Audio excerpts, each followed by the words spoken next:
Mary Gago, it is 11:30 and we do have a quorum. Wonderful. Well, then I will call this meeting to order. Melissa, will you please take the roll? Thank you, Madam Chair, members of the TPC. I'll call your name. Please indicate if you're present. Be sure to unmute before responding. Rock Arnett. I am present. Thank you. Mayor Barney. Present, thank you. Thank you. Councilmember Binsbacher. Present. Thank you. Jen Daniels. Present. Thank you. Doug DeClusen. Mayor Giles. Present, thank you. Thank you. Mayor Hall. I'm here. Thank you. Mayor Hartkey. Present. Thank you. Charles Humantle.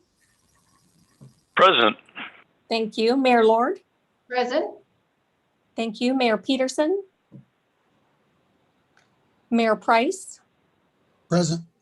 Thank you. Mayor Osborne. Present. Thank you. Mark Reardon.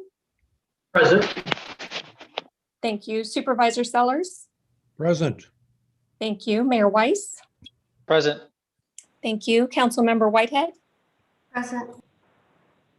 Thank you. Mayor Woods. Vice President Leonard.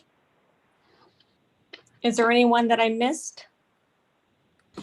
Mayor Peterson from Gilbert is here. Oh, thank you, Mayor Peterson. And our chair is present. A quorum of the TPC is present. Wonderful. Thank you all for joining us. It's wonderful to have such a solid group here with us today. All attendees have entered the meeting muted, and please remember to unmute your device before speaking and then mute when you are not speaking so that we can have a productive meeting. I want to offer a warm welcome to our newest members, Buckeye Mayor Eric Osborne, Gilbert Mayor Bridget Peterson, and Scottsdale Councilmember Solange Whitehead. We are so glad to have you with us at such an exciting time for Maricopa County. We next move to item number 2, which is a call to the audience. Members are asked to submit written comments related to this meeting through the MAG website. Comments may be sent at any time leading up to the meeting, but must be received at least 1 hour prior to the posted start time for the meeting. This is an opportunity for the public to comment on items that fall under MAG's jurisdiction that are not on the agenda, or that are on the agenda for discussion and not for action. MAG staff, have we received any public comments? Thank you, Madam Chair, members of the TPC. We've received 3 comments for this agenda item. I'll read them now. The first public comment is from Tempe resident Stacy Sell. Begin comment. I'm writing regarding the upcoming meeting to discuss the noise generated from the newly diamond grinded Price Freeway 101. I have lived in my home for 11.5 years. It is the 3rd house from the frontage road, which runs parallel to the 101 between Warner and Ray in Tempe Chandler. The freeway generated some noise prior, but it was reasonable for the convenience it offered. Once the expansion project was done, I wrote ADOT because the freeway was extremely loud and seemed unfinished and bumpy. When ADOT replied with a somewhat generic email stating that the freeway was complete and that they used diamond grinding instead of rubberized asphalt, I started to worry. Before the expansion, I spent hours lounging in my yard, working in my garden, relaxing in my hammock, and enjoying the peaceful sway and hum of eucalyptus and mesquite leaves rustling in the breeze. The freeway noise now is often so loud I cannot hear anything but traffic. The peaceful enjoyment of my yard has diminished, and I can't imagine how loud it would be if pre-COVID traffic levels returned. To turn our yard into a serene environment, we have invested substantial time and money. I have a handheld decibel meter and have videos of sound levels well over 70 and reaching as high as 78 decibels. I have a log of instances when I have gone outside and the noise was over the 67 decibel level ADOT said was quote acceptable. I've been working with Corey Woods to bring the matter to the forefront, and we have generated over 200 letters, emails from others that live close to the 101 freeway, whose quality of life has decreased due to not using rubberized asphalt as a noise reducing top coat on the freeway. I do not understand why ADOT chose to move forward with a pilot program utilizing a finish that is known to be louder, particularly in a highly residential area. There are plenty of sections of freeway in the valley without houses directly alongside the frontage road. I hope that you will listen to the hundreds of people that have taken time to write in regarding this issue. We are only asking for a quality of life and enjoyment of our yards to be preserved. Please help us. End comment. The second comment is from D. Bowles, a resident of Tempe. Begin comment. The quote, experiment in resurfacing on the 101 through Tempe and Chandler has provided an increased and objectionable level of sound in our community. The community has been united and vocal in its protest. I'm confident that if the state refuses to accommodate the residents' concerns, it will result in a major lawsuit and further taxpayer expenses. As a remote decision was made to experiment with this populated stretch of 101, I would like to pose the following questions. 1, were procedures followed to get community input prior to this experiment? 2, were the deciding ADOT officials free of vendor bias or incentives to take this course? 3, was the contracting work for surfacing open to competitive bidding? 4, were the sound level measurements properly executed by an impartial expert third party? 5, were the sound level measurements taken from second-story windows as well as ground level? 6, did it include continuous peak level monitoring for 24 to 72 hours? 7, was sound volume averaging used? 8, what are the background frequencies and waveforms observed? 9, are there special frequencies and waveforms characteristic of this surface treatment? 10, if the Wrangler newspaper states that sporadic measurements taken by ADOT were only 2 decibels below the established objectionable level, and many residents with mobile digital apps were recording higher levels, would it not be indicated to check veracity, calibration, and make further adjustments? 11, are the towns bordering this experiment also liable for the damages this experiment will cause for diminished property values? And will property taxes be downwardly adjusted to reflect these changes? If so, how will community services be impacted? 12, what measures of noise abatement are under consideration to ameliorate this failed experiment? 13, will public be part of the decision process for which noise abatement method is used? End comment. The third public comment was received by Queen Creek resident Doug Carlson. Begin comment.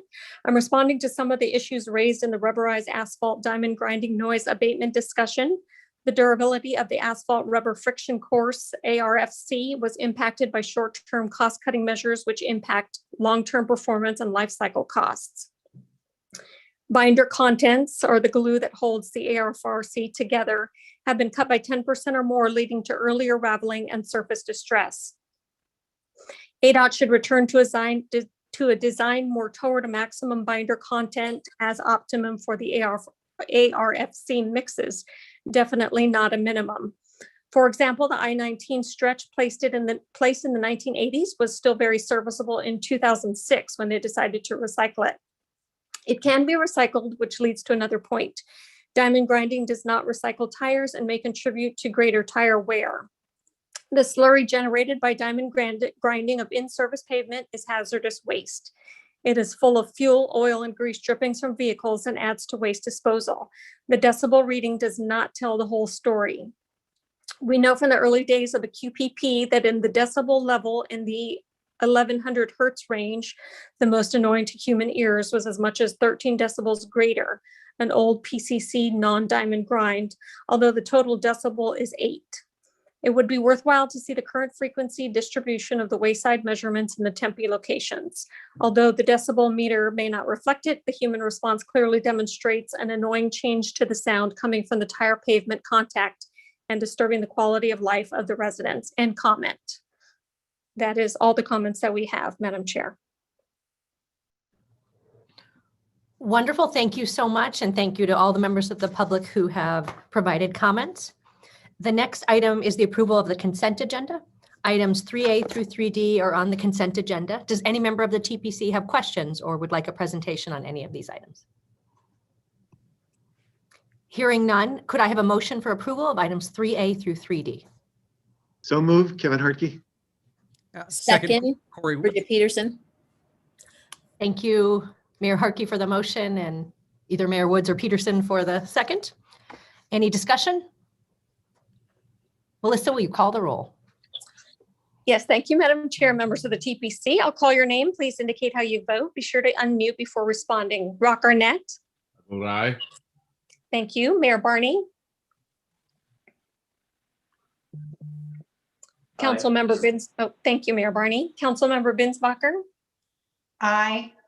Thank you. Jen Daniels. Aye. Thank you. Doug DeCluson.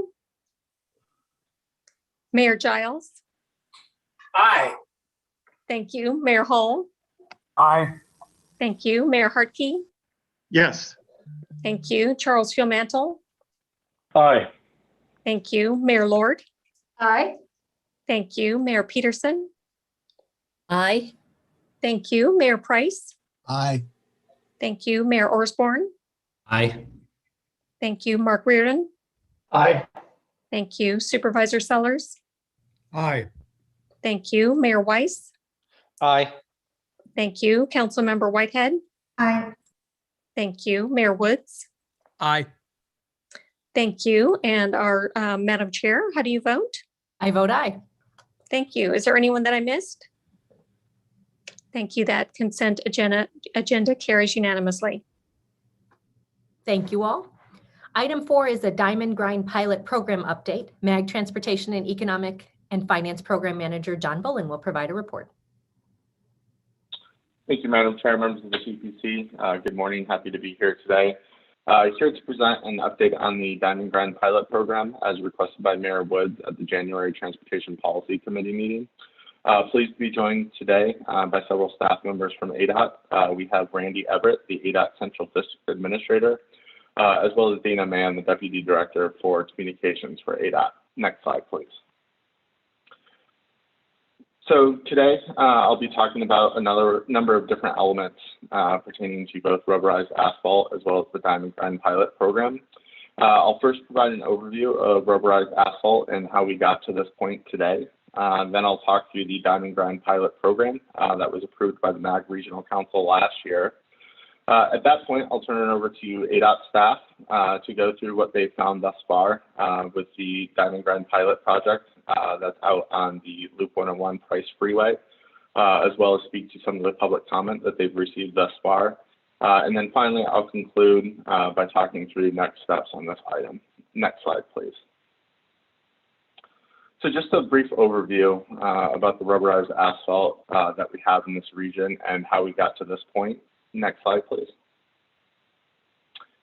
So the Phoenix region is a bit unique in that our freeway system is relatively new. It really wasn't until Proposition 300 in the mid-1980s that our freeway system started to get built out. And in particular, we saw portions of Loop 101 come online in the mid-90s, as well as portions of Loop 202, Red Mountain and Santan come online in the late 90s and early 2000s. So with the new freeway came new issues about noise. So with freeways, there was noise in neighborhoods that didn't have it before. At that point in the early 2000s, ADOT, in partnership with MAG, began ways to investigate how that freeway noise could be mitigated. Ultimately, it was decided to put on a layer of rubberized asphalt over the untreated concrete below to add additional noise mitigation. Next slide, please. And really, since that point, what we've seen is that the portions of the freeway system that didn't have rubberized asphalt were then coated in rubberized asphalt. Additionally, as part of the regional freeway program, the scopes of all the projects were to include a rubberized asphalt overlay. That has left us where we are today, which is that most of the region system is covered in an overlay of rubberized asphalt, as you can see by the map on the screen. Next slide, please. However, while funding was provided for the initial overlay of rubberized asphalt, no dedicated funding has actually been identified for its replacement. What that means is that the rubberized asphalt across the system is aging. In fact, rubberized asphalt has a useful life of approximately 10 years. More than 50% of the system actually exceeds that 10-year threshold. There are actually parts of the system where the rubberized asphalt is 15, 16, 17 years old. And with that aging rubberized asphalt, there are issues. So as rubberized asphalt begins to age, it deteriorates, it causes potholing, it comes up, cracks windshields, and there's additional maintenance requirements. Next slide, please. So with this, MAG and ADOT really set to begin to look at what possible alternatives there were to the aging rubberized asphalt throughout the system. In recognition that given the amount of rubberized asphalt across the system and given the age, we had fairly near-term replacement needs that totaled in the hundreds of millions of dollars. If you recall back, seems like long ago, but in the winter and spring of 2020, we had a particularly wet season. At that time, the moisture actually caused the aging rubberized asphalt to further deteriorate. There were a lot of news articles on potholing, cracks, damage. So at that point, ADOT really began to look at concrete-based alternatives that would still provide additional or supplementary noise reduction attributes, but that didn't have quite the same life cycle costs as rubberized asphalt. Next slide, please. So that brings us to last year and the diamond grind pilot that we have in place currently. Next slide, please. So we brought this issue before the MAG committee process in mid-2020 to look at possible alternatives. In recognition that the additional noise mitigation that we have down on the freeway system is an important investment. We recognize that that's something that the region has in place, recognize the need to mitigate freeway noise.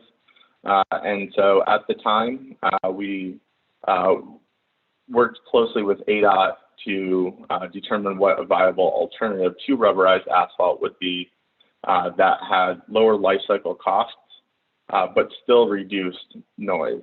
And as part of that, we worked with ADOT to identify what potential projects would be candidates for the diamond grind pilot program. Next slide, please.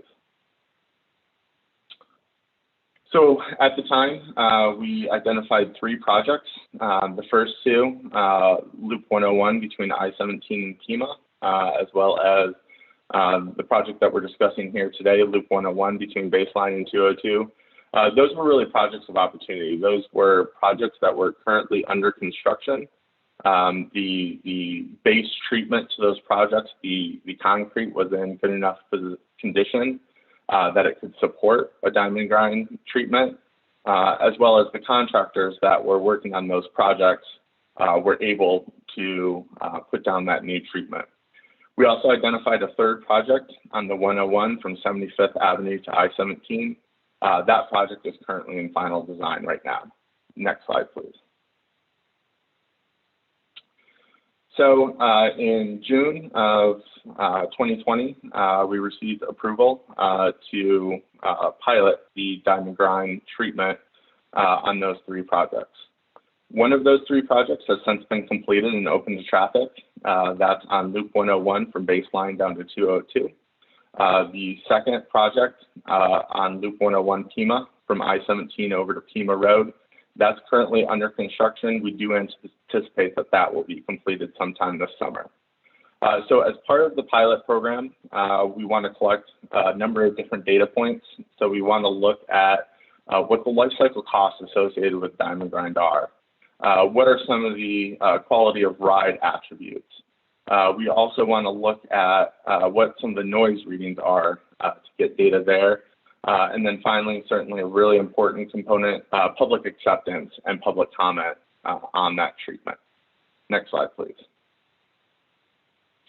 So with that, I will turn it over to Randy Everett, ADOT Central District Administrator, to talk a little bit about what they found thus far with diamond grind along Price Freeway. Thank you, John.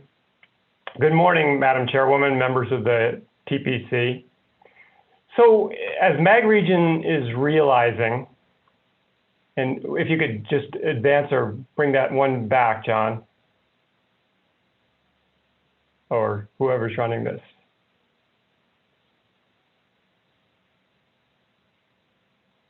I'm sorry, which slide did you need, please? Continue one more, please. and one more after that. No, go forward. Forward. Okay, there you go. So as the MAG region's realizing that there is not enough capital funding to upkeep the 1-inch rubber, we jointly looked at several alternatives to rubber, and we've ultimately landed on the diamond grind as an option that, like rubber, it goes above and beyond the noise walls and reducing noise on the roadway, and it provides a smoother ride. Next slide, please. So what is diamond grinding? Diamond grinding is essentially grooving the concrete surface of the roadway in a longitudinal direction to produce fins for tires to ride on top of. And that ultimately provides for that improved ride, and then it mitigates the freeway noise. Next slide, please. We saw a diamond grinding machine a little earlier for your reference. This slide here, it's a little busy, so let me just highlight a few of the key points. Number one, the diamond grinding does offer a bit smoother ride than does the new rubber asphalt. Number two, the safety and traction is also a little bit better with diamond grinding versus the new rubber asphalt. So ADOT, keep in mind, is still analyzing the diamond grinding upkeep costs, but there is evidence to support that the service life of diamond grinding has potential to far outlive rubber asphalt. Here's a big one.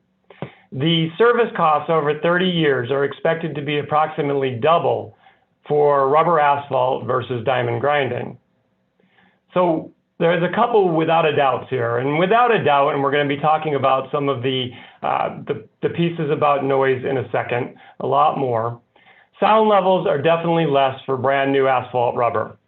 Keep in mind that they do increase though with age, and whereas diamond grinding, it doesn't increase with age.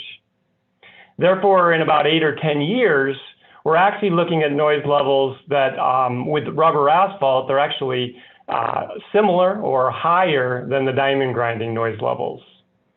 And again, without a doubt, as far as aesthetics goes, there's nothing more beautiful than a brand new asphalt rubber surface coat. I get that. It looks good, and even with diamond grinding, we get a lot of streaks with the new look. We understand that. My girlfriend, in fact, often asks me when we get to an area of diamond grinding, it's always, is it finished? And so we understand that the look is not quite as good. But keep in mind that everything does turn gray in time. Next slide, please. And I'll turn it over now to Dana Mann. Thank you, Randy. Madam Chair, members of the TPC, it's a pleasure to be here today to talk to you about this item. So whenever ADOT builds or widens a freeway, we are required to mitigate freeway noise according to the federal regulations. The current federal threshold for freeway noise is 67 decibels. So whenever freeway noise approaches or exceeds this threshold, ADOT is required to evaluate noise mitigation measures. It's important to note that pavement surface treatments are not allowed to be used for noise mitigation. These treatments, as Randy mentioned, provide an additional noise reduction above and beyond the requirements. Next slide, please. So as part of ADOT's evaluation of the diamond grinding treatment, we took noise readings along the Loop 101 Price Freeway in the same locations where we took readings back in 2013 as part of the noise analysis for the widening project. The 2020 readings were very similar to the 2013 readings, generally 1 to 2 decibels difference. There were 2 locations where they were 3 to 4 decibels higher, and those locations are identified in red. And the reason I wanted to point those locations out is because most people can detect a variation in sound levels when at levels that are 3 decibels or higher. But I did want to note that most importantly, all of the levels are below the 67 decibel threshold for noise mitigation. We also measured the diamond grinding as well as the different sections of older and newer rubberized asphalt at the actual tire level using specialized equipment mounted to a vehicle, and that's given us really good data on what each of those pavement surfaces are generating right there at the noise source. Next slide, please. So we did the diamond grinding on Loop 101 Price back in the summer of last year, and we started receiving public complaints about the noise in early August. We've received to date more than 200 comments, either directly or through our city partners. And residents say that noise seems much louder than it was before, than before the widening project began. Some have indicated that they've captured noise levels from their handheld devices that are higher than ADOT's levels, and so they're questioning our noise readings. And a handful have expressed some other concerns, such as aesthetics or ride quality. Next slide, please. So in response to that, we've worked with MAG and provided very comprehensive information about the diamond grinding program, including why it was developed, its benefits, and how we will move forward with this. We also, once we had the noise readings, we shared those readings with community members, and we've continued to share concerns with MAG and our city partners, and are maintaining a log of all the comments received. To address some of the concerns, the continued concerns about noise, as well as concerns that our readings are different than some of the readings that the residents are getting from their devices, we have been offering and taking courtesy noise readings at homes within close proximity to the freeway. We started taking those back in December and took more earlier this month. And Randy Everett and I accompanied our air noise planner to the homes to take those noise readings. And I wanted to point out Randy is the one shown in the middle, and Ivan Rasick, our air noise planner, is on the left. This is at a home in Tempe. And all the noise readings came back below the threshold of 67 decibels. They generally range from 56 to 64 decibels, and the highest reading was located immediately along the frontage road. So I did want to turn it back over to Randy and to John to close out the presentation on this. Thank you, Dana. Just a final slide for us, if you could advance one. So as John's earlier slides show, we do have a bit of an impending crisis coming in the valley. There are a lot of red-colored roadways out there, as John showed, where the rubber asphalt's well over the 10-year mark. There are a lot of very near-term needs in the valley that are going to cost about hundreds of millions of dollars to mill and overlay. Bottom line, rubber asphalt is beautiful when it's new, but there are a lot of compounding investments that must be made to maintain that rubber. So every 3 years, we do an asphalt fog seal to refresh the rubber. About 10-year mark, we start having a multiple of potholes, as you've seen on the roadway, and they do require a repair. And about the 15-year mark, the rubber asphalt starts to ravel, throw rocks, really fall apart. So whereas other states are reporting about a 1% annual rise in windshield claims, Arizona's got about a 27% rise in windshield claims in recent years. So in summary, essentially, recent numbers reveal that the region's facing greater than $1 billion in capital cost to upkeep the rubber that we have out there right now for the next several decades. So ADOT believes that diamond grinding is a very viable and less expensive alternative to this asphalt rubber dilemma. So thank you very much for your time. Thank you, Randy. Next slide, please. So where do we go from here? Next slide, please. So, we recognize that this is certainly a challenging decision. We recognize the importance of continued investment in noise mitigation, that's a feature that's important to the region. We do have the second pilot project, which is scheduled to come online sometime this summer. That will provide additional data points. We certainly will be following that closely.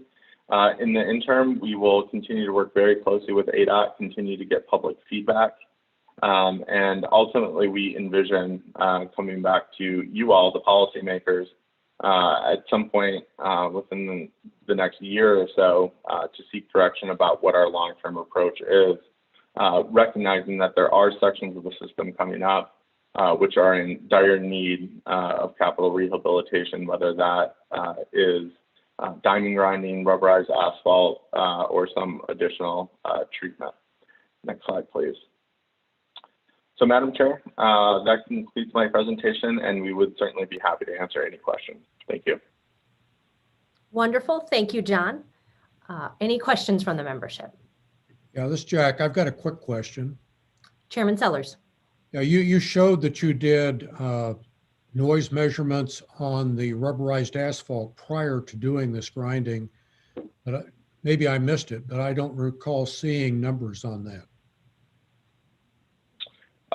Madam Chair, Mr. Sellers, members of the TPC, Craig, if we could move back a few slides, there's a map that shows, there we go, perfect. Madam Chair, Mr. Sellers, members of the TPC, so this map actually shows a comparison between the readings taken in 2013, which essentially reflects time before the project with rubberized asphalt, because again, rubberized asphalt, while it provides maximum noise reduction benefits at the beginning of its life, over time those noise reduction benefits diminish. And then the bottom number that you see are the noise readings under diamond grind. Okay, thank you. Mayor Woods. Yes, Madam Chair, thank you. Really appreciate it. So I know I was the one who asked for this item, and just a few points on this. So, one, I know this whole thing has been done in good faith. I'm definitely not questioning any of that. I know what happened prior to my becoming mayor as well. And so I understand the concern about the quality of the roads and trying to make sure that we're being cost effective when it comes to, to our taxpayers, and trying not to overspend if we can avoid it. However, there's just the concerns I have are a few here. Much of the pilot, from what I can see, and obviously if I'm incorrect on any of this, definitely someone feel free to jump in and stop me. But much of the pilot I saw so far has been conducted in sort of commercial portions of the Loop 101. And one of the only areas where this was conducted that was directly adjacent to a neighborhood was in that southern portion of Tempe, where, I've received, at the point that I know Stacy Sell, who was the first person who submitted public comment, I've been able to work with her on this issue. At the point that she submitted it, it was around 200 complaints. It's now probably well over 250. I continue to get probably 4 to 5 comments a week through email, text message to the residents in her neighborhood, which is Circle G, but also probably 2 of the other surrounding neighborhoods in South Tempe.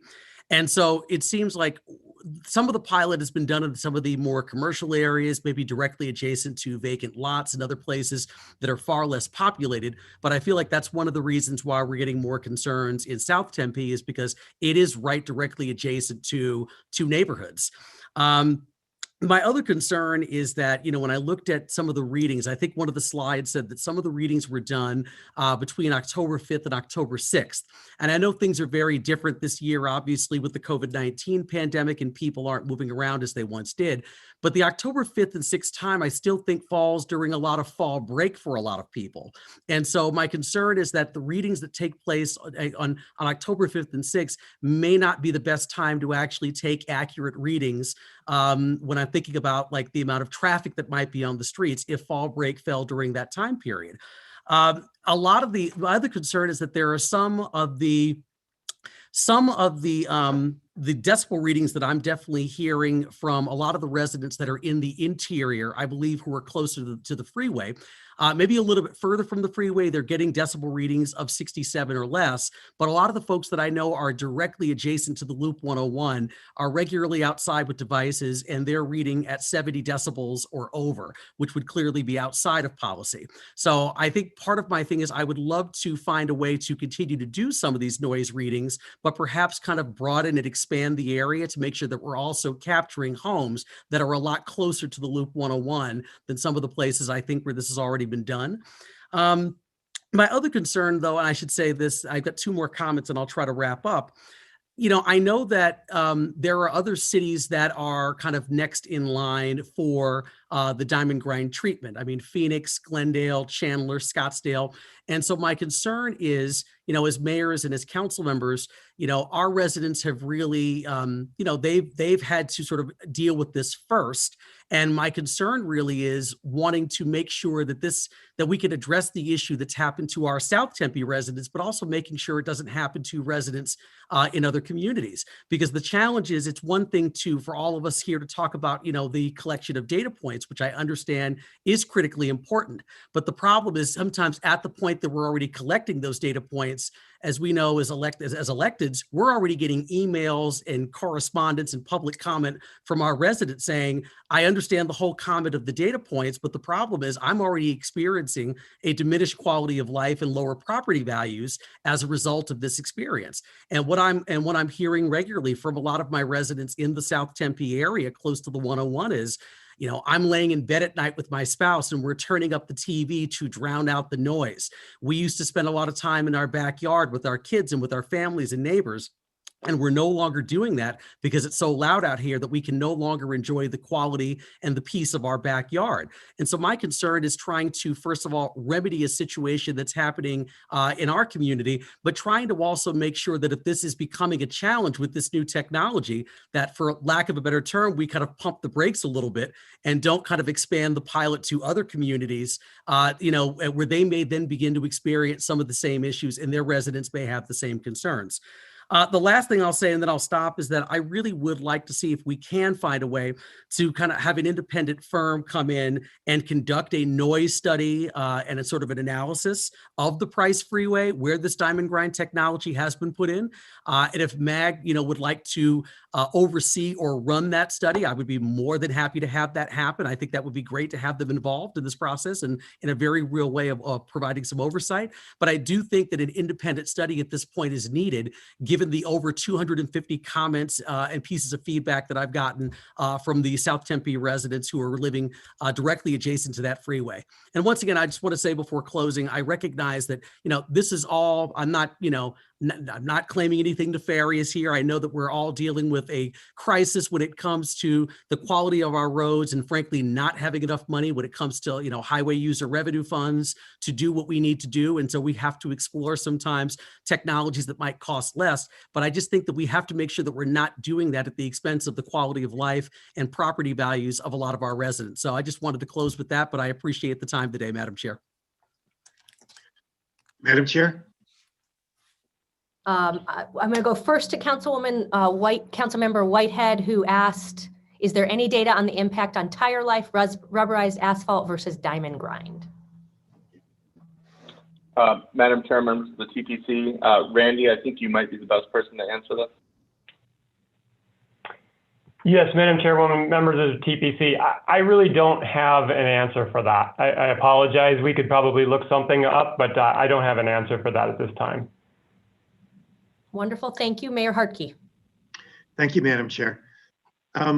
Similar to Mayor Woods, obviously our borders with Tempe are pretty porous, and we've received a number of similar complaints, although I think we've even received a lot from the Tempe group that Mayor Woods alluded to, although we've also received comments from the 202 as well as the 101, where the rubberized had been removed and either pilots for diamond grind or others have been in place. So I do understand the dilemma, and I know that we had a number of residents that when the 202 and the 101 were put in, there was a sense of good faith concerning the noise and freeway that they also have felt that we have not kept up with, we meaning local government, in terms of the promises that have been made to them. So I understand, and when the rubberized asphalt was eroding and degrading,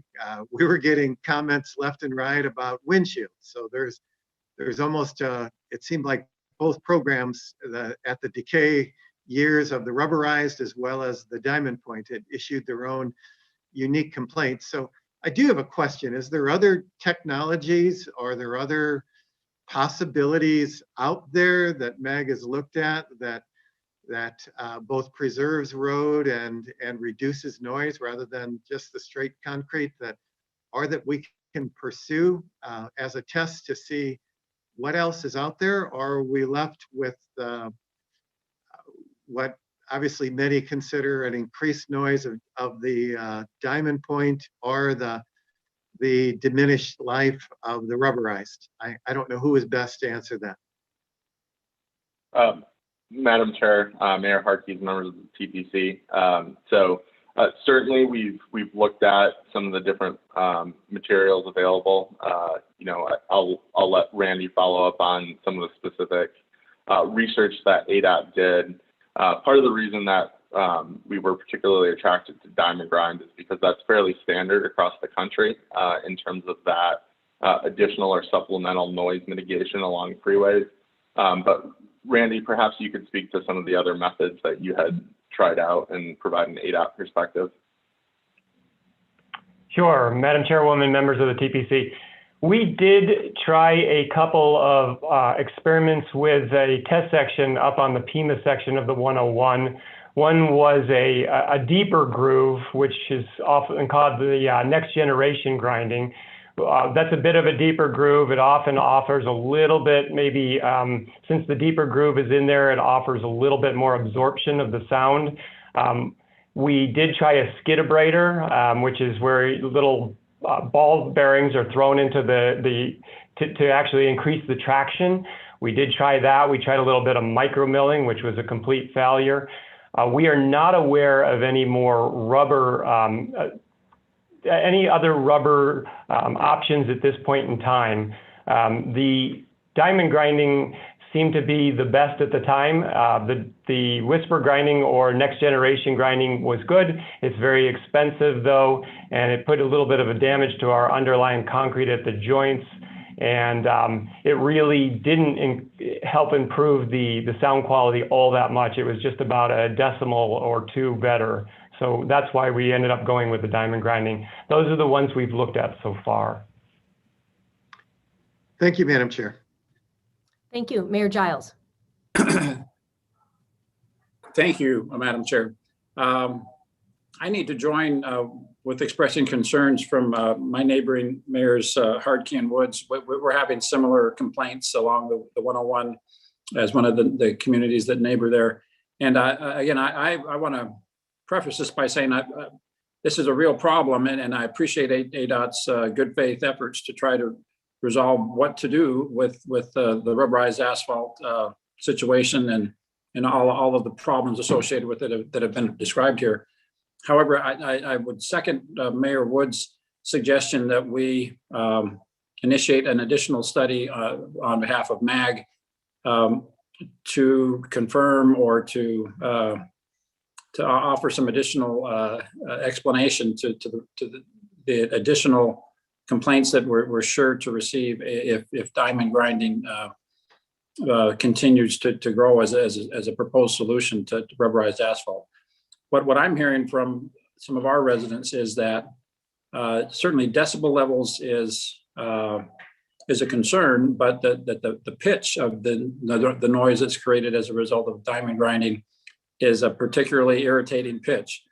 And so perhaps the decibel levels might not be the only measurement, that is relevant to how the noise is impacting those who live along these corridors.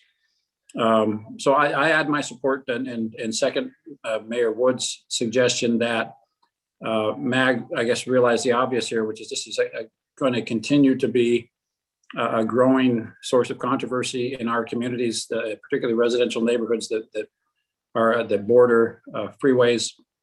And I would like to see MAG get directly involved, have a study done addressing, just confirming or commenting on the findings of ADOT.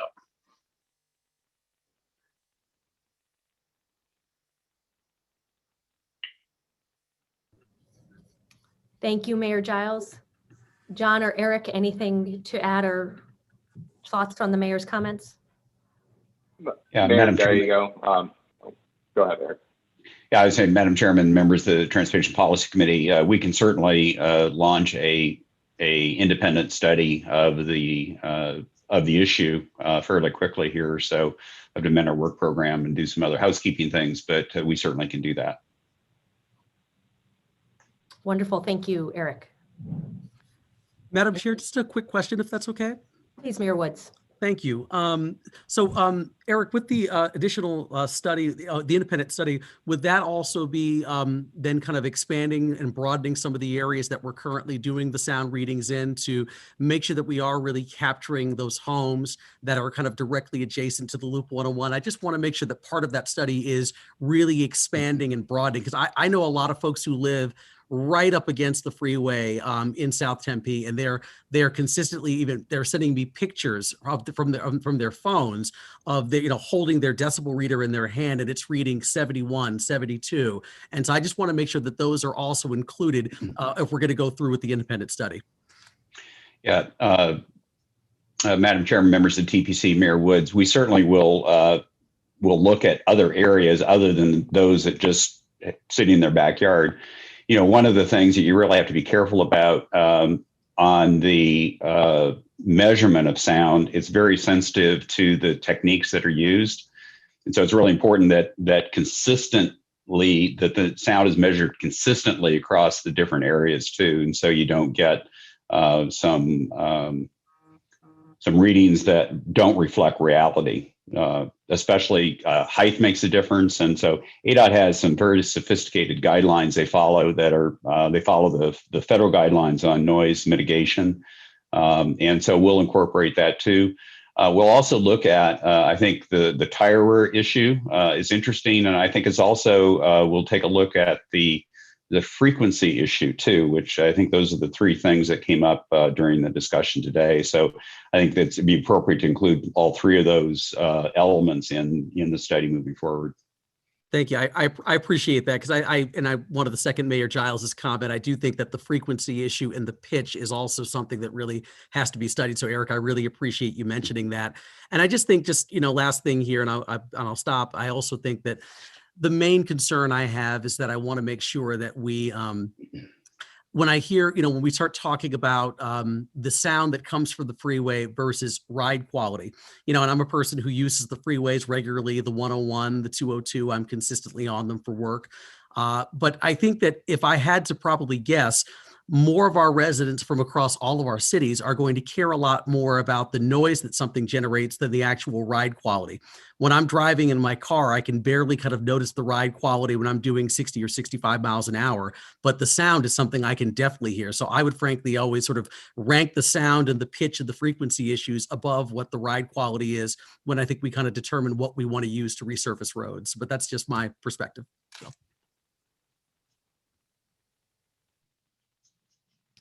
Wonderful. Thank you, Mayor Woods, and thank you to Eric. Mm-hmm.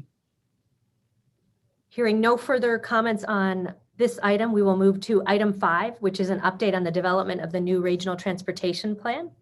MAG Transportation Staff Audra Kester-Thomas will provide a report. Thank you, Madam Chairwoman. Members of Transportation Policy Committee today are pleased to be here with a quite lengthy, detailed update on the work that we've done over the holidays related to the development of the Regional Transportation Plan to inform the extension of Proposition 400. You received a large addenda packet. We're going to go through each of those items today in presentation.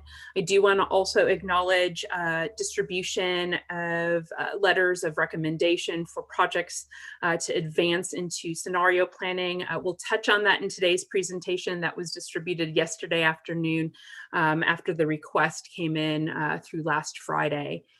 So with that, next slide, we're going to start with a briefing on a request that was specifically made by our Management Committee work group.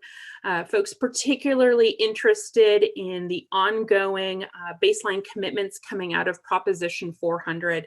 In other words, those operating commitments, especially for bus service, but also for other programs that, if held constant, would already take up some space, if you will, in an extension of Proposition 400. We've been able to refine those numbers and presented them in a memo format that was distributed as part of today's agenda packet. But we've also gone and, as part of this analysis, refined project level cost estimates as well as program cost estimates. And so for this portion of the presentation, I'm going to welcome back Mr. Bullen, who will present this item.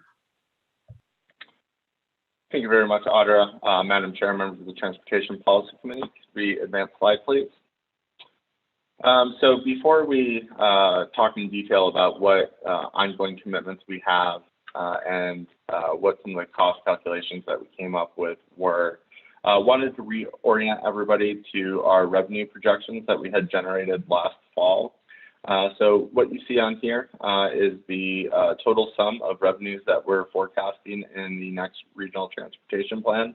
Of course, we traditionally focus on the impact of the Maricopa County sales tax. But for purposes of long-range planning, I do want to emphasize that we do take into account all the regional revenues that are available to us. And when you look at the specific breakdown, leveraging the federal funds that are made available, as well as some of the state funds, those are very important components of our total revenue picture. And certainly we'll get into that too as we talk about specific modes. Next slide, please. So as Audra had prefaced, one of the asks that was made of us by the Management Committee Work Group was to better understand what our ongoing commitments were heading into the extension of Proposition 400. If you recall, with Proposition 300, it was largely freeway based. And so as we were developing Proposition 400, there weren't these existing commitments that we had to take into account. So working very closely with our partners at ADOT and Valley Metro, we sat down and we came up with what those total commitments were. Here we have a chart that provides the breakdown by funding source. So just looking at the sales tax component, sticking with a half cent, about 21.8% of our half cent sales tax is tied up in ongoing commitments. And what I mean by that, the vast majority of that is the ongoing funding that is provided for bus service throughout the region, but there's also a number of other elements in there too, including funding that's provided for litter landscape and sweeping along the regional freeway system, some of the costs associated with actually implementing the programs, as well as some of the fees that are charged for collecting the revenues by the state. Another area that I really want to draw everyone's attention to, the MAG FTA formula funds row. You can see there that in terms of proportionality, the vast majority of those funds are actually tied up into ongoing commitments. So as we'll talk about throughout the RTP development process, there's trade-offs associated with everything. And with that funding, we allocate nearly the entirety of it to a combination of preventative maintenance, which has the direct effect of making or reducing transit service costs, as well as providing funding for bus replacements. That certainly is a critical component to overall regional transit system. Next slide, please. So with that, I will provide more detail as we walk through each of the modes, but I did want to talk a little bit about some of the capital components that we'll be talking about today. So since December, we've been very busy working in close partnership with ADOT, Valley Metro, as well as city staff who have been tremendous partners in all of this with us. What we have done is we've come up with high-level estimates on all of the freeway projects that are submitted as part of the RTP process to get a better understanding about what the total magnitude of those costs are. Similarly, we brought on a consultant and worked through all the different arterial costs, and then worked with our RTP consultant as well as Valley Metro and the City of Phoenix Public Transit Department, who's the region's designated recipient of federal transportation fund or federal transit funds on some of the transit costs. So I will touch on those momentarily. Next slide, please. So the slide you see on the screen is for the overall freeways that we have identified in our RTP needs catalog. I want to orient you all a little bit to the slide. What you see at the top of the slide is what the current funding allocations that flow into the freeway program are. So under Proposition 400, 56.2% of ASCENT proceeds are allocated into the freeway program. The freeway program also receives a proportion of ADOT federal formula funds, as well as ADOT HER funds. So again, I do want to emphasize those are under MAG's control through the freeway program and certainly make up a big source of revenues available to the region. On the lower portion of the screen, you see the different projects or programmatic buckets, if you will, providing the overview of costs. So the RTP needs catalog box, this represents the totality of all the freeway projects that we have identified in the RTP needs catalog. So that's a combination of deferred Proposition 400 projects, studied projects, as well as member agency submissions. The total amount of costs that we have is about $36.5 billion. We do provide the specific breakdown in your mail out material, but for purposes of presentation, we also provide a general summary by project category type, such as new freeways or freeway widening. The existing program commitments, that blue box, that presents what programs we have ongoing Proposition 400 sales tax funding to. Again, the assumption would be that these would continue into the extension.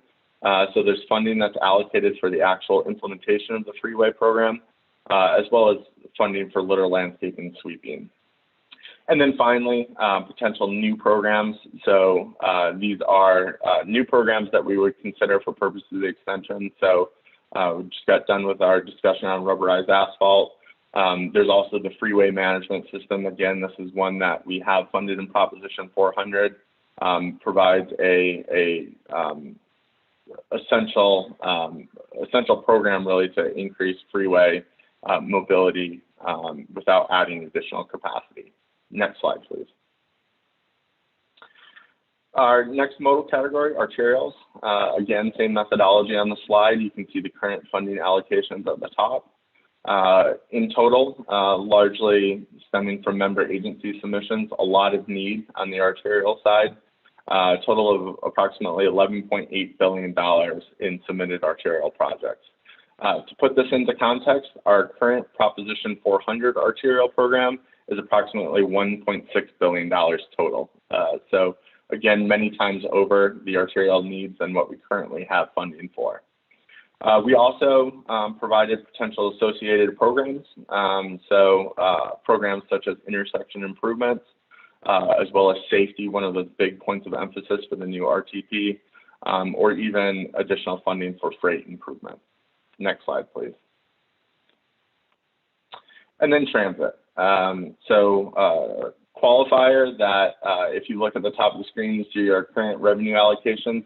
Transit is certainly more complex than many of our other modes, given the variety of funding available and some of the nuances with how it's made available to the region. And so the region itself, 33.3% of the current half-cent sales tax is allocated to transit. We also allocate a portion of the FHWA funds that flow to transit, as well as FTA.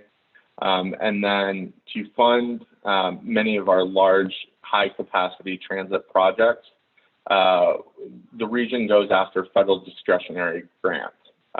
So a couple nuances about those. Those are made available nationwide, and the amount of funding made available is relatively limited. Those are highly competitive, and certainly the region needs to put the best projects forward if they want to be competitive in seeking those. So in terms of existing commitments, we provide a breakdown by category. We're at a total of $4.61 billion. Another item that I do want to bring to your attention, and as I had mentioned when we were talking through the ongoing commitments, a lot of those ongoing commitments are in the transit category, again, because of the nature of transit itself. So if we were to stick with the existing allocations of funding to transit, which is written in the state statute, as well as the current allocations to bus transit, which is a Valley Metro board policy, we have pretty much committed our bus transit side. There is not any additional funding for expansion of bus transit. So put another way, unless we look at increasing the total amount of revenues available or look at changing the allocations to bus transit, we will be unable to grow that program as part of the extension. The next box I want to bring your attention to is the high capacity transit. So again, these are member agency submissions. Those total between 16 billion and 21.5 billion. I do want to note that when we presented the overall revenue picture, we did not factor in any potential federal discretionary funding that the region might receive. So when we think of those totals, it's possible that, you know, depending on the project portfolio, those projects could bring in additional revenues to the region beyond that $28.2 billion I had mentioned earlier. And then the last two items I do want to note, we had previously worked with Valley Metro to present these to the Valley Metro process, but certainly a lot of interest in expanded transit, and we saw that through the call for projects. In fact, if you were to look at the total amount of new service that was submitted through that exercise, the total there is 5.4 billion to 6.25 billion. So again, the total amount of new transit submitted is actually in excess of the funding that we currently have allocated to transit in total. And then finally, there's some capital components. One of the big items for discussion that we'll have to work out through the RTP process, some of the asset management as it relates to the rail program. As part of Prop 400, we were just starting to build our new high capacity transit, our new rail program, but certainly as we look 20, 25 years down the road, there will be needed capital rehab to that. And so Valley Metro currently estimates that will total $1 billion. And so as part of the federal requirements to develop our RTP, we have to identify what funding will go towards keeping those in a state of good repair. Next slide, please. And then finally, from our programmatic perspective, so again, currently MAG sets aside funding and programs projects on a periodic basis where member agencies submit projects and they go through an evaluation process for selection. So in terms of our existing programs, we cite air quality here. We treat this as an ongoing commitment, as it's important that we need to maintain at least that level to fulfill all air quality requirements.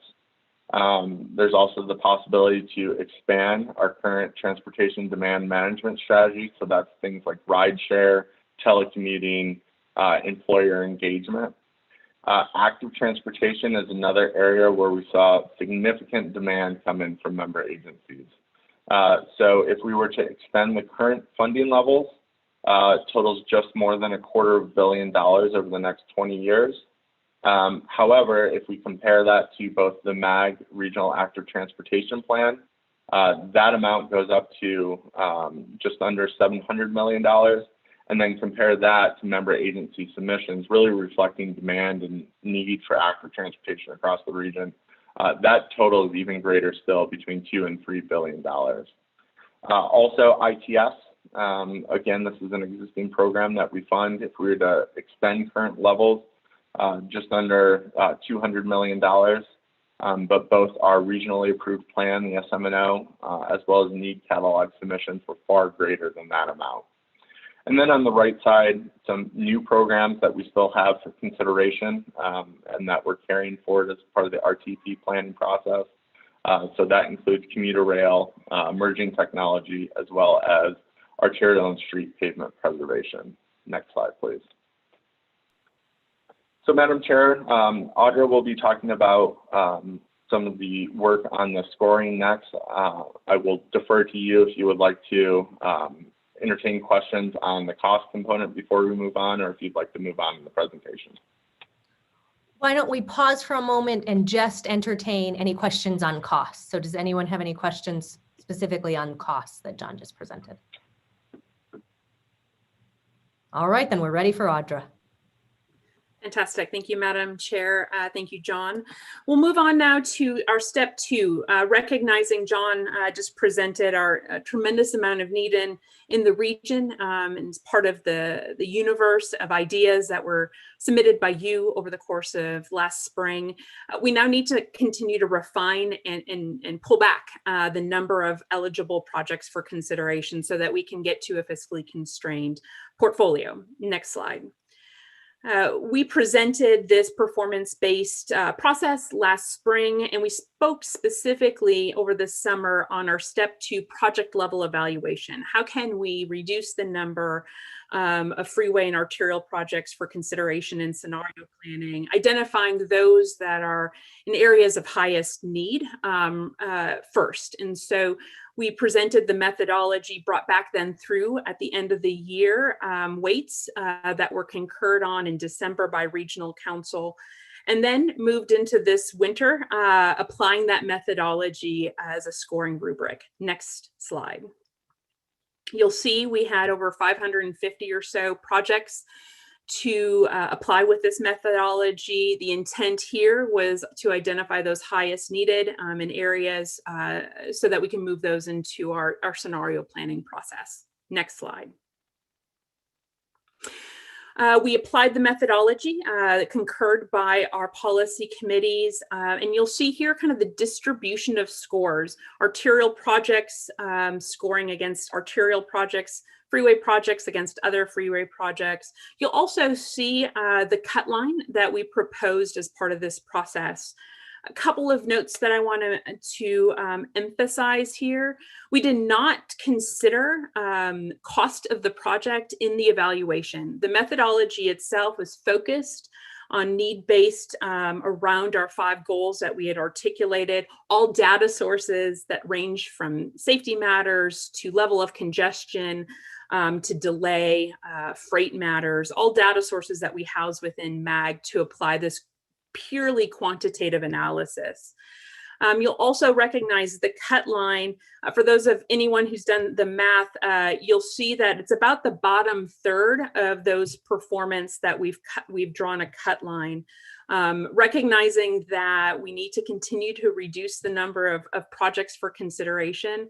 That being said, the cut lines also were not made based on a fiscal constraint. In other words, even though a project appears above the line right now, does not mean there is a guarantee for funding. In fact, we're going to have to reduce the number of eligible projects available to fit into a fiscally constrained portfolio, whether that's at a half cent or even if we increase to a 1 cent scenario. Next slide. We recognized, however, that the step 2 was purely a quantitative evaluation with no judgment, using the data sources available to process these hundreds of projects that we had for consideration.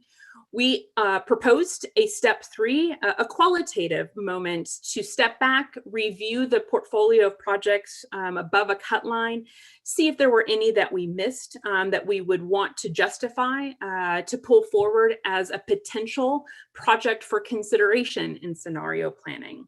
Next slide. We presented this methodology last spring in anticipation that this would occur once our scoring was done. You might remember this slide where we articulated a couple of those justifications based around the goals that we had established to develop the regional transportation plan. By way of memo included in your agenda packet, you'll see the number of other qualitative measures that we offered for potential justification for discretionary project advancement. When we completed the scoring in January, we did distribute that to member agencies by way of our management committee and requested that if there were any projects that from a member agency's perspective desired discretionary advancement consideration, that member agencies submit those letters by last Friday, February 12th, so that we could present them for you today, which we will be doing in the following slides. Next slide. At the same time as we distributed the scores, MAG also took a look to evaluate any projects below the line, specifically on the freeway system. And you'll notice here we presented both to the Management Committee work group and then again to Management Committee last week, a handful of projects from MAG's perspective. You'll see here a common theme: address a gap in the system itself, or emphasize, particularly considering MAG is in a transportation management area, and our consideration for investments that are not focused just on single occupant vehicles. Projects that emphasize investment in our high occupancy vehicle infrastructure, notable here in this region, that both benefit multimodal or enable, I should say, multimodal investment, whether it's through commuter bus or our continued investment in high occupancy vehicles. Next slide. But by last Friday, we also received several requests from member agencies for additional projects for discretionary consideration. You'll see on this slide, these are arterial projects submitted by member agencies that were below the line with requests to advance for discretionary consideration. Next slide. You'll see here another handful or so of freeway projects submitted by member agencies requested to be advanced for discretionary consideration, and again, to develop that pool of potential projects for scenario planning. Next slide. We've taken some time to map these out so you're able to see where these land. You'll see the core of the regional freeway system in white, and then the projects in orange reflecting freeway projects, the teal color reflecting the arterial projects requested for advancement. Next slide. So at this point, Madam Chair, I don't know if you'd like me to pause again for any questions. We have just a few slides to complete the presentation. I'll leave it to you. Let's complete the presentation. Thank you, Madam Chair. We also distributed as part of the packet our early phase public engagement. Next slide. That report collated all the feedback that we had received through our public engagement efforts through the end of last year, through the end of December. And really, there aren't anything shocking or new here. The themes that we continue to hear are very consistent with the values mapping research MAG undertook 2 years ago now. You'll see a continued emphasis for request of more transportation choices in the region, specifically focused on transit as well as active transportation investments. Recognition from constituents that we're going to continue to grow. This region will continue to grow, and our investments, transportation investments, need to keep pace, recognizing that equitable decisions as well as flexibility need to be taken into consideration. Again, importance from our constituents that we maintain the investments that we have already made for their future longevity. Specific emphasis, as Mr. Bullen noted earlier, but we have for the last couple of years, on safety. Notably here for vulnerable users, constituents very much recognize, in this case, bicyclists, pedestrians have a higher risk in the region, particularly adjacent to arterials. Making some connections that speed can influence the safety of our most vulnerable users. And so real recognition that even dedicated facilities for pedestrians and bicyclists might be a prudent investment into the future. And then finally, aspiration that goals for transportation are not mutually exclusive to sustainability or public health outcomes. And in fact, making the connection our constituents are that transportation can empower both good outcomes for sustainability as well as public health. Next slide. We do and are continuing to facilitate our polling focused, as you have requested, on likely voters, getting their reflections on high transportation priorities, the reflections on tax burden, continuation of a half cent or something more than that, as well as their economic outlook to help inform whether or not the current target of a a November 2022 election still makes sense. We are now currently also preparing for engagement later this spring. Our focus now turns to developing those scenarios that are fiscally constrained so that we can demonstrate what we can or maybe not be able to afford. the choices that we have facing us. And so we're now in the preparation stage for the public engagement effort that will run alongside your own consideration to garner feedback from the public on what they reflect on in those scenarios. But recognizing we have some sprints inside of a whole long marathon, we are moving forward with developing those major plan elements, hoping that by the end of June, we have concurred on those major pieces so we can develop the final plan for consideration by the end of the year. Next slide. So just to recap on those next steps, next slide. We are right now getting modeling set up and prepared for development of scenarios with the intent, if at all possible, to present those draft scenarios at the end of next month to our management committee work group and present those through the month of April. Our focus, therefore, is at this point, our technical work, developing those scenarios that are fiscally constrained, again, at a half-cent continuation, but also what else we could deliver if we increase the tax, present those starting at the end of March, and then spend the rest of this spring working towards a consensus preferred alternative, if you will, that we hope to be able to land by the end of June to move into air quality conformity and a final plan adoption by the end of the year. Next slide, which is articulated and demonstrated here in our look ahead for the year of 2021. So Madam Chairwoman, that completes our presentation. We'd be happy to entertain any questions or comments.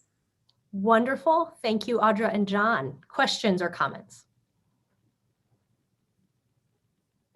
Madam Chair, Eric Osborne of the City of Buckeye. Please go ahead, Mayor.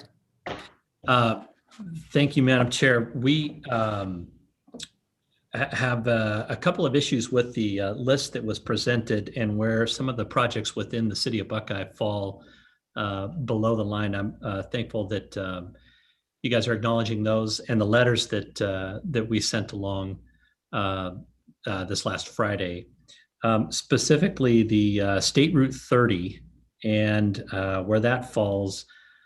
On May 22nd, 2019, the MAG Regional Council unanimously passed the resolution. I believe it was Mayor Lord who made the motion that previously authorized corridors that have not been constructed, such as State Route 30, should have priority consideration for the use of proposed extension Prop 400 funding.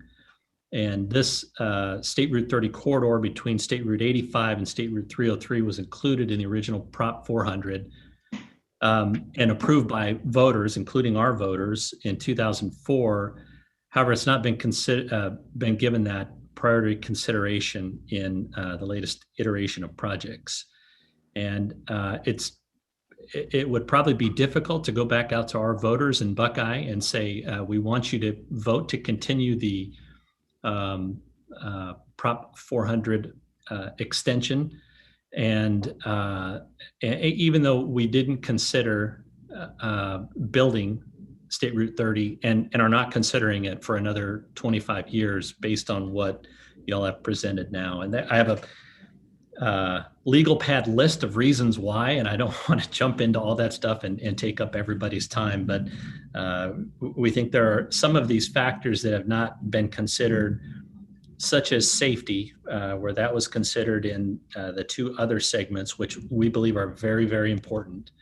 But this extension doesn't seem to count safety of I-10, which the portion of I-10 that this relieves is considered by ADOT one of the most dangerous portions of I-10 in Maricopa County. And then the growth, I mean, the growth in this area between I-10 and State Route 30, there are 15,000 homes that are in some phase of development over the next 5 years from State Route 85 east. So we believe that project is very, very important to the future of Buckeye, to completing a regional system and for the growth moving forward. And in addition, Jackrabbit Trail and I-10, I'm assuming that this is all just data driven and there hasn't been actual visits to these locations. There's not a time the Jackrabbit Trail and I-10 is not a a mess traffic-wise getting on and off of the I-10 or the flow-through traffic on Jackrabbit Trail going north and south. So we believe that is a very, very important project and would be happy to show you around in some of the busier times on Jackrabbit Trail and I-10. And Madam Chair, that's all I have. Wonderful. Thank you so much, Mayor. Thank you. Madam Chair, it's Ken Weiss. Mayor Weiss, go ahead. Thank you. Let me echo Mayor Osborne's comments. The West Valley and the East Valley and Phoenix got together in 2019 and cooperatively agreed to push back some projects in the West Valley for the good of the region. And State Route 30 was one of those projects with the promise that that route would be done. As I look at the list of projects, to me, the idea of safety along I-10 was one of the major components of SR 30 even being discussed. Initially, it was called the I-10 Reliever Freeway, and it was to take traffic from State Route 85 through Avondale, Goodyear, Buckeye, into Phoenix, and into the East Valley, and allow those trucks that were bringing in goods from Mexico and other regions to transit the Phoenix area without necessarily having to use I-10. Avondale was on board with that. Goodyear was on board. I won't speak for Mayor Lord. And Jackie Mack was on board with that proposal and those ideas. To build SR 30 in Avondale and Goodyear and not connect it to State Route 85 seems like an errant judgment to me. To have a freeway that is halfway done and then dead ends in Goodyear or the east side of Buckeye, to me makes very little sense. So while other projects are important, SR 30 was a legacy project that was agreed upon by the MAG Regional Council as a whole to be a priority in Prop 500 funding. And my recommendation is that the entirety of SR 30 as a connection from I-17 all the way out to State Route 85 be completed in Prop 500. Thank you, Madam Chair. Thank you. This is Mayor Lord. Go ahead, Mayor Lord. Thank you very much. I just want to support my fellow mayors on everything they said today.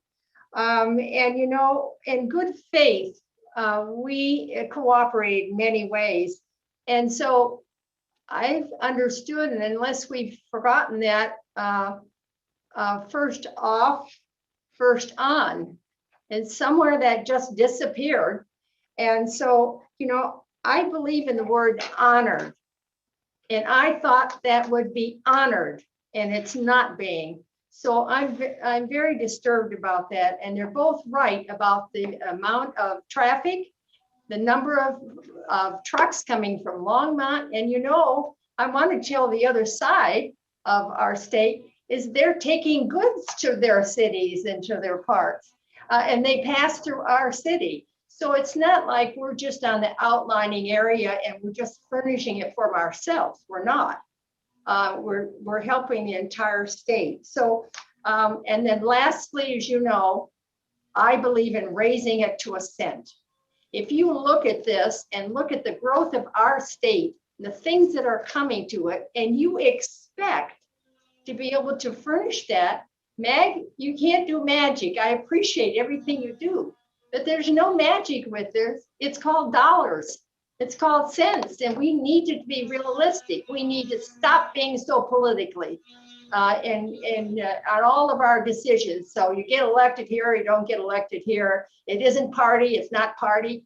Forget that. We're nonpartisan in our councils, and we need to act that way. We need to go out to the public, and we need to increase this. Thank you very much. Thank you, Mayor Lord.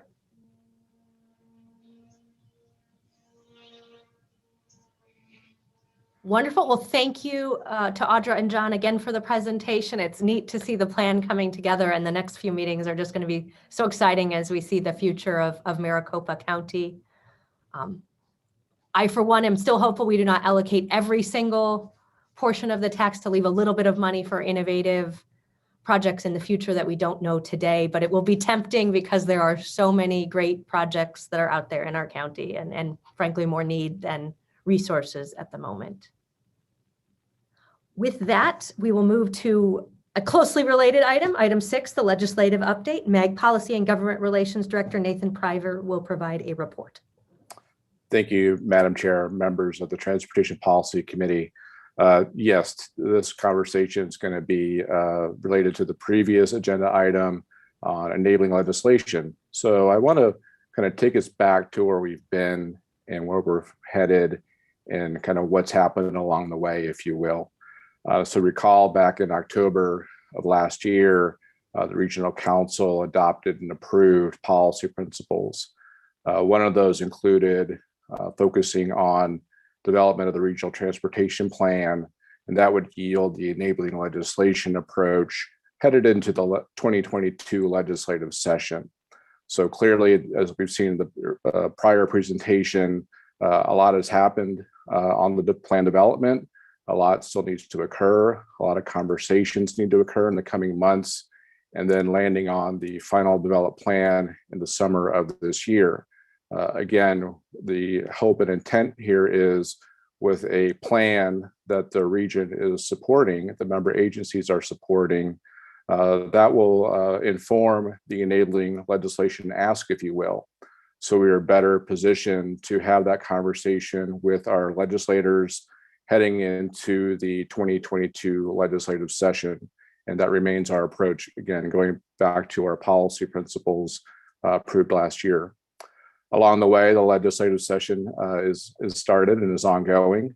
So we've seen the introduction of Senate Bill 1650, sponsored by Senator Livingston. There are two broad components in that bill as proposed. One is a statewide gas tax increase, 1 penny per year through 2045, indexed for inflation. The other big component of the proposed legislation is regarding enabling legislation for the Maricopa County region. So specifically the extension of the regional sales tax for transportation.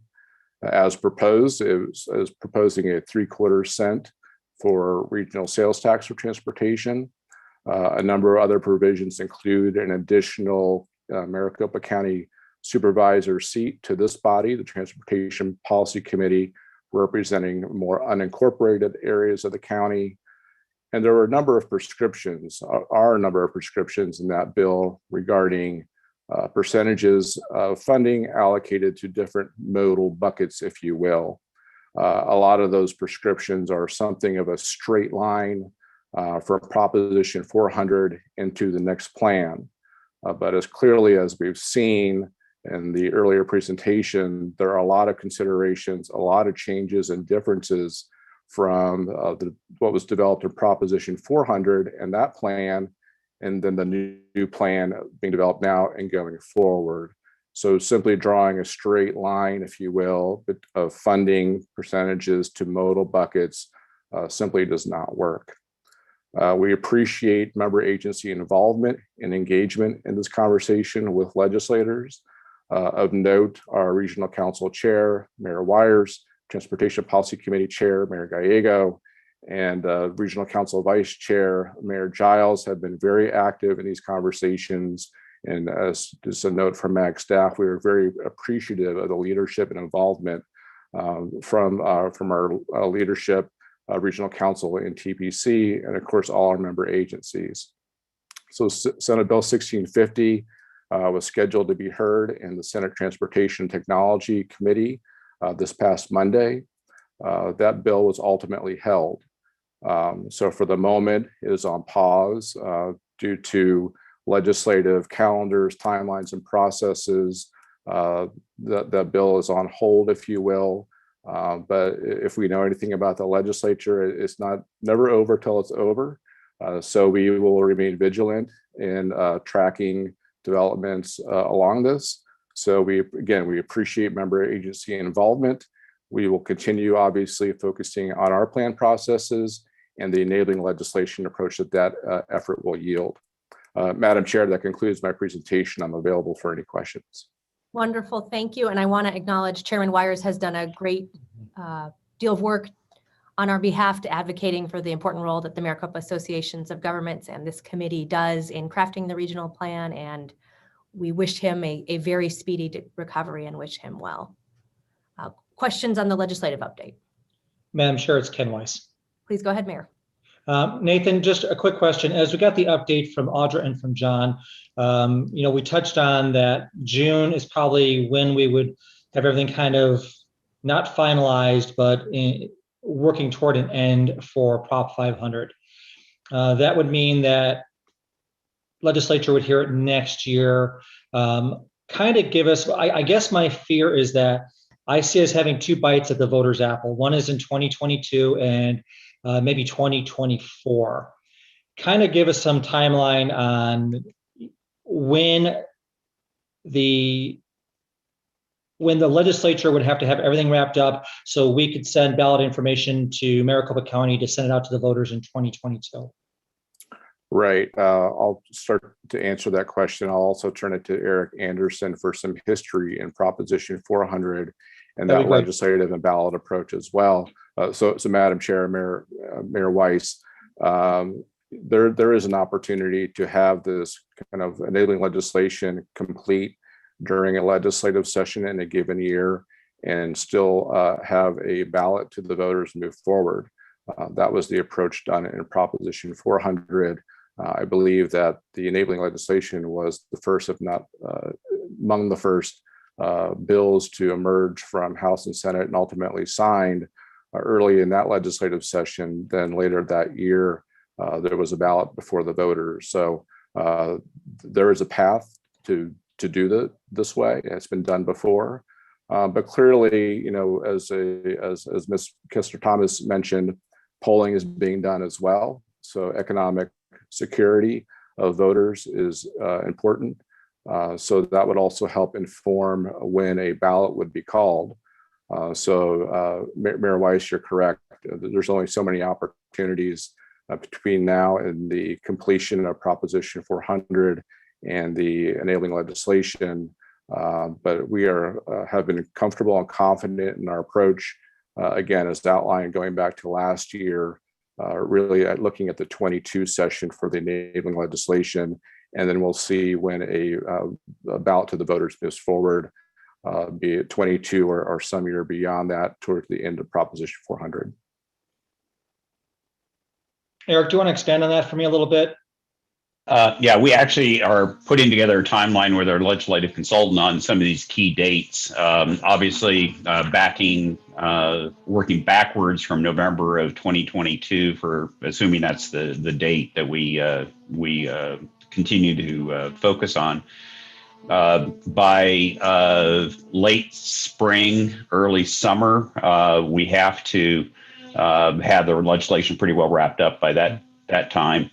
Some of the dates have moved around since Prop 400. Some of the required election dates, the middle of arguments and those sorts of things. So we're double checking all that, but we're pretty confident that looking at the legislative calendar, we can get this done in the next session. Obviously, we're going to need a lot of support from our member agencies and the business community to make sure that we get this done in a timely manner. We did Prop 400. It wasn't an easy process at all. And one of the flashpoints in the legislature was light rail. And I think I mentioned before that when we started developing the plan, some legislators had told us to stay away from putting rail in the plan.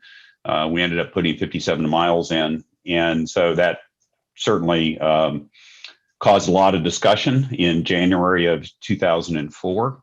Relative to that component, but quite frankly, we hit the legislature with a tsunami of our member agencies and the business community, and basically the legislature acquiesced and said, "No, this is what the region wants, needs," supported by a lot of public opinion polling at the time too, and we actually had the legislation signed by Governor Napolitano in early February.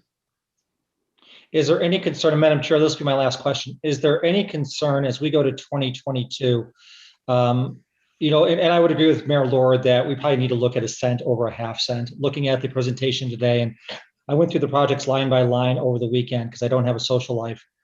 But looking at a 1 cent, would the governor view that, Nathan, maybe you can jump in on this. Would the governor view that as a tax increase and veto the enabling legislation, or would he consider it just an extension and allow it to go through? Can you kind of give us, and I'm not asking you to speak for the governor, but just kind of, you probably have better insight than most of us do. Thank you, Madam Chair, Mayor Weiss. When 1650 was offered, clearly, as I mentioned, our intention was not to run legislation in this current 21 session. However, as a alternative and comparative of something that the region likely could support, the issue of parity came up. And that is all the other counties, 14 counties in Arizona outside of Maricopa County, have the authority to go to their voters and call for a transportation revenue ballot up to 1 cent. So we've offered that as an alternative and comparative, if you will, to Senate Bill 1650. So having the authority to go to a penny is not something new. The Pima County area has done it in recent years, in fact.